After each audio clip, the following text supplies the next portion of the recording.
अस्सलाम वालेकुम। STV news था ख़बर जो सिलसिलो जारी है। वली मोहम्मद चाड़ू था गॾु आहियां। शामिल करियूं था काज़ी अहमद खां साहिल लाखो जी रिपोर्ट। जश्न ईद मिलादुल नबी सल्लल्लाहु अलैहि वसल्लम जे सिलसिले में मरकज़ी मिलाद कमेटी जो इजलास अमीर जमायत हाफ़िज़ अब्दुर्रहमान मांजोठो जे सदारत हेठि जामिया रहमानिया मदरसा मस्जिद शेर मोहम्मद कॉलोनी काज़ी अहमद में थी गुज़रियो।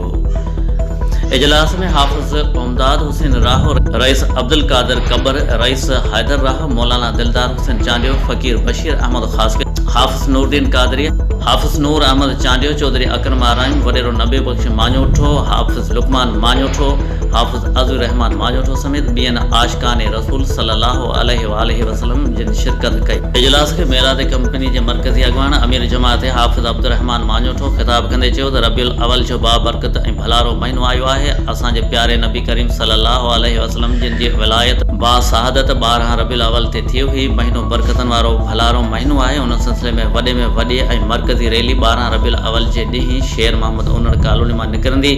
उन सां गॾु नंढियूं वॾियूं रैलियूं निकिरंदियूं जेके मरकज़ी रैलीअ सां गॾु मिली पंहिंजे मुक़ररु कयल रस्तनि तां थींदे इख़्तिताम पज़ीर थींदियूं। अॼोको इजलास घुराइण जो मक़सदु आहे त उन खां अलावा मुख़्तलिफ़ मामलनि ते राया वरिता वेंदा।